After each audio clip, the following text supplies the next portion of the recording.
আসসালামু আলাইকুম everyone, welcome back to Himika's kitchen. কেমন কাটলো আপনাদের ঈদ? আজকে তো ঈদের চতুর্থ দিন, নিশ্চয়ই খুব ভালো কেটেছে। তো আমার খুব একটা ভালো কাটেনি, কারণ আমি একটু সিক ছিলাম। এখন আল্লাহর রহমতে আছি ভালো। তো অনেক তো আসলে মাংস খাওয়া হয়েছে, রিচ ফুড খাওয়া হয়েছে। তো এখন কিন্তু স্বাদের একটু ভিন্নতা চাই, তার জন্য কিন্তু ভর্তা ভাজির জুড়ি নেই। তো শাশুড়ি মায়ের রেসিপিতে করা, শাশুড়ি মায়ের হাতে মজাদার পটলের একটা ভর্তা রেসিপি শেয়ার করব আপনাদের সাথে। তো যা যা লাগছে দেখিয়ে দিচ্ছি। এখানে মোটা কুচি করে রাখা পেঁয়াজ রাখা হয়েছে 1 কাপের মতো। ছোট সাইজের একটা আলু নিয়ে হয়েছে, এখানে আলু ভাজির মতো মোটা টুকরা করে কেটে রাখা হয়েছে। আর নেওয়া হয়েছে 250 গ্রামের মতো পটল। পটলটাকে উপরের খোসা ছাড়িয়ে ছোট ছোট টুকরা করে কেটে নেওয়া হয়েছে, আর উপরের খোসাটাকে কিন্তু আঁচড়ে ফেলে দেওয়া হয়েছে। আশা করছি আপনারা বুঝতে পেরেছেন।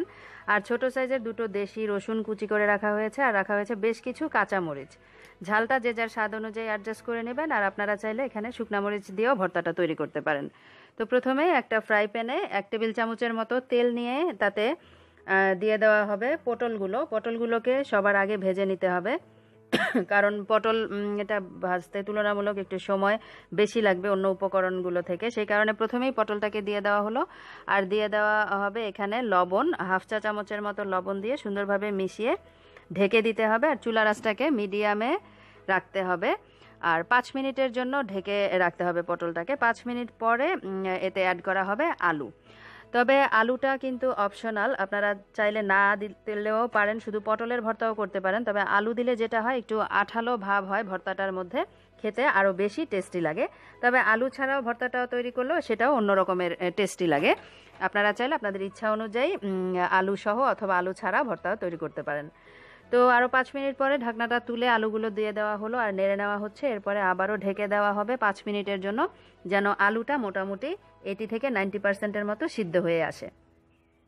খুব সহজ আর মজাদার রেসিপিসগুলো আমি সবসময় দেওয়ার চেষ্টা করি। আশা করি আপনাদের কাছে ভালো লাগে। অনেকেই কমেন্ট করে জানান, আর সুন্দর সুন্দর কমেন্টগুলো পড়তে কিন্তু বেশ ভালো লাগে। আর অবশ্যই আমাকে কমেন্ট করে জানাবেন আজকের রেসিপিটা আপনাদের কাছে কেমন লাগলো, আমার শাশুড়ি মায়ের রেসিপিতে। তো আর ভর্তাটা তো বাসায় অবশ্যই তৈরি করবেন, আর গরম ভাতের সাথে খেয়ে দেখবেন যে কতটা মজার একটা রেসিপি আপনাদের সাথে শেয়ার করলাম। তো আরও 5 মিনিট পরে ঢাকনাটাকে তুলে কিছু কাঁচামরিচ দিয়ে দেওয়া হয়েছে। কাঁচামরিচটা খুব একটা ঝাল না, তাই পরিমাণে একটু বেশি দিয়ে দেওয়া হয়েছে। যদিও ভর্তা একটু কিন্তু ঝাল ঝাল হলেই খেতে বেশি ভালো লাগে। এখন এই কাঁচামরিচগুলোকে সিদ্ধ হওয়ার জন্য আবারও ঢেকে রাখতে হবে 3 থেকে 4 মিনিটের জন্য। আর চুলার আঁচটা এখন মিডিয়ামেই আছে। ঠিক 3-4 মিনিট পরে ঢাকনা তুলে রসুন আর পেঁয়াজ কুচিটা দিয়ে দেওয়া হলো। আবারও সব সুন্দরভাবে নেড়ে মিশিয়ে নেওয়া হচ্ছে। এখন আবারও ঢেকে রাখা হবে 5 মিনিটের জন্য, যেন পেঁয়াজ রসুন সব সুন্দরভাবে একদম সিদ্ধ হয়ে পোড়া পোড়া হয়ে যায়। আর একদম একটু কড়া ভাজা করে নিতে হবে। আসলে একটু কড়া ভাজা করলে, ভর্তাটা তৈরি করলে যেটা হয়, এর স্বাদ অনেকখানি বেড়ে যায়। এই যে দেখতে পাচ্ছেন ভাজাটা কেমন হয়েছে। 5 মিনিট পরে ঢাকনা তুলে নিয়েছি। এখন সুন্দরভাবে নেড়ে এক্সট্রা পানিটাকে শুকিয়ে ফেলতে হবে, আর একটু পোড়া পোড়া করে তারপরে চুলা থেকে নামিয়ে আজকে শিলপাটায় ভর্তাটা তৈরি করা হবে। কোনো রকমের পানি ছাড়া একদম মিহি করে পিষে নিলেই রেডি হয়ে যাবে মজাদার পটলের ভর্তা। তবে আপনারা যদি ব্লেন্ডারে করতে চান, সেক্ষেত্রে এগুলোকে ঠান্ডা করে তারপরে ব্লেন্ডারের জারে নিয়ে পরিমাণ মতো সামান্য পানি দিয়ে ব্লেন্ড করে নেবেন, তারপরে ভর্তা তৈরি হয়ে যাবে।